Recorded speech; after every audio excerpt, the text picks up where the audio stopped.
Halo semuanya, perkenalkan namaku Devi Manulwihandi dari kelas 12 IPA 2 tahun ajaran 2024-2025. Pada kesempatan kali ini, di video ini aku ingin menyampaikan kesaksianku yang mengalami kebaikan Tuhan di salah satu momen terpenting dalam hidupku yang membuat aku itu lebih dekat setia pada Tuhan gitu. Jadi, pada saat aku kelas 8 itu sebenarnya lagi masa-masa COVID-19, baru permulaan sebenarnya. Nah, pada saat itu aku itu tidak bisa mengontrol yang namanya pola makan, dimana aku sering makan makanan yang manis, terus aku konsumsi setiap hari tidak stop dan bahkan diam-diam dari orang tua, dan orang tuaku pun tidak mengetahuinya. Dan pada suatu saat ketika aku lagi belajar itu, tiba-tiba nafasku itu terasa sangat berat, sesek nafas banget, sampai kalau mau jalan itu hampir nggak bisa jalan, kayak stuck, nyangkut gitu di tempat dudukku itu. Nah, namun ya aku tetap diamin kondisiku itu dan tidak memberitahu kondisiku itu kepada orang tuaku karena takut dimarahin. Namun setelah beberapa hari itu, kondisiku itu semakin parah, dimana benar-benar ketika habis mau itu gak bisa nafas.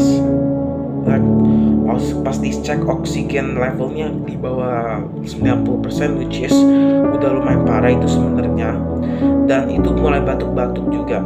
Akhirnya aku memberitahu kondisiku itu dan orang tuaku memutuskan untuk membawa aku ke rumah sakit meskipun awalnya ragu-ragu karena dikira COVID, karena kan mirip symptomsnya COVID juga ya. Tapi ya sudah, mau apa dayanya, aku gak bisa mengontrol kondisiku saat itu dibawa tuh. Untungnya pas di swab itu hasilnya negatif dan tidak ada COVID dalam diriku itu. Nah, itu pun udah bersyukur banget. Tapi pas di UGD, di ruangan UGD di mana aku mulai ditangani, dirawat, kan aku diambil darah dan itu prosesnya menyakitkan banget. Suntik ambil darahnya itu di sini. Kalau kalian tahu, kita tahu bahwa salah satu suntik paling menyakitkan itu di sini, di bagian area atas tubuh. Di sini tuh rasanya bukan sakit lagi, tapi sakit banget dan perih. Dan itu aku berkali-kali, bukan sekali doang. Dan itu setiap hari. Nah, tapi pada saat hari pertama ya paling banyak lah pokoknya. Nah, tapi setelah dicek ternyata aku itu kena penyakit yang namanya diabetes. Diabetes yang aku alami ini bukan yang berasal dari keturunan gen gitu, tapi emang dari cara hidupku, pola makanku yang emang salah, dimana aku sering mengonsumsi yang manis-manis yang seperti aku bilang tadi awal. Nah, akhirnya aku melakukan perawatan intensif di rumah sakit, dan yang salah satu paling menyakitkan selain terus ambil suntik darah di sini setiap hari, itu aku gak boleh makan selama 24 jam. Aku hanya boleh minum, tapi minumnya itu pun dibatasin. Aku pun sampai meronta-meronta minta air ekstra, bonusnya akhirnya dibolehin ya. Tapi dari situ aku yang awalnya agak males gitu ya baca firman, doa, males gitu. Orang tuaku itu di situ mulai mengajari aku tentang kasih Tuhan. Dan pada saat itu juga aku mulai belajar untuk sungguh-sungguh dalam Tuhan. Kami setiap hari di rumah sakit berdoa bareng supaya aku benar-benar disembuhkan. Akhirnya sebelum aku dipulangkan sama dokter ke rumah, aku dikasih sebuah perintah, yaitu harus minum konsumsi obat setiap hari dan harus suntik insulin di perut selama 2 tahun penuh, gak boleh bolong setiap hari. Terus juga harus cek gula darah yang disuntik di sini atau enggak di sini, atau enggak di sini lah ya. Dan itu sebenarnya menyakitkan karena aku sebenarnya orangnya takut jarum gitu ya.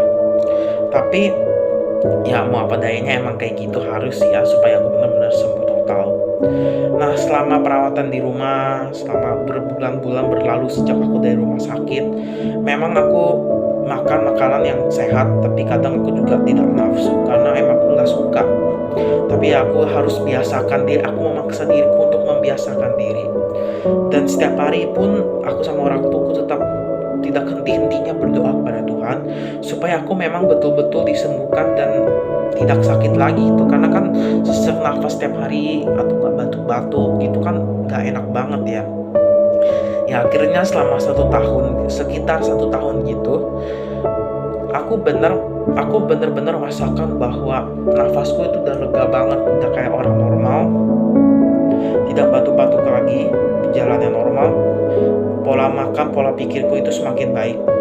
Dan setelah ditanya ke dokter, diperiksa gitu, akhirnya aku memang dinotis udah bener-bener sembuh dan tidak perlu menyuntik insulin ke tubuhku atau cek darah lagi selama 1 tahun lagi.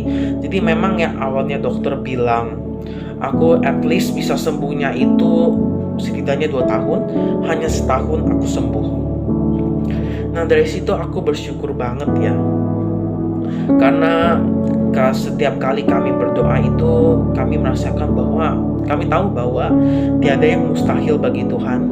Ia dapat melakukan suatu hal yang memang di luar akhlak manusia gitu, yang benar-benar ajaib yang tak terbayangkan oleh kita. Dari situ aku juga belajar bahwa Tuhan itu tetap mengasihi aku apa adanya. Meskipun aku sakit, Dia tetap berada di sisiku sepanjang proses pemulihan, perawatanku. Dan meskipun aku awalnya itu jauh daripada Tuhan ya, yang malas baca Alkitab, malas doa gitu, Dia tetap menunggu. Saat ini aku tahu bahwa Tuhan itu terus menunggu aku untuk bertobat dan kembali kepadanya. Jadi yang emang awalnya aku males dalam Tuhan dan bertele-tele, aku jadi sampai sekarang ini terus semangat, setia, on fire dalam Tuhan gitu. Aku melayani Tuhan di gereja dan itu sebagai bentuk ucapan syukur kepada Tuhan. Mungkin lewat kisahku ini ya, Tuhan mau aku memotivasi dan memberitakan kabar firman Tuhan bahwa kepada semua orang bahwa Tuhan itu adalah sosok Maha Pengasih, penyayang, panjang sabar, penuh kasih, dan juga berlimpah kasih setia yang seperti aku bilang tadi.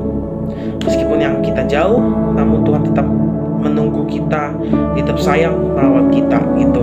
Aku juga bersyukur bahwa dengan kehadiran orang tuaku itu aku bisa beneran bertobat dan memang terus semangat dalam Tuhan. Ayat terakhir adalah Yeremia 33 ayat 6, sesungguhnya aku akan mendatangkan kepada mereka kesehatan dan kesembuhan, dan aku akan menyembuhkan mereka dan menyingkapkan kepada mereka kesejahteraan dan keamanan yang berlimpah-limpah. Kesehatan di sini tuh bukan hanya fisik-fisik saja, tapi justru juga kesehatan spiritual untuk semakin dekat pada Tuhan. Segitu aja kesaksianku. Terima kasih sudah mendengarkan. God bless.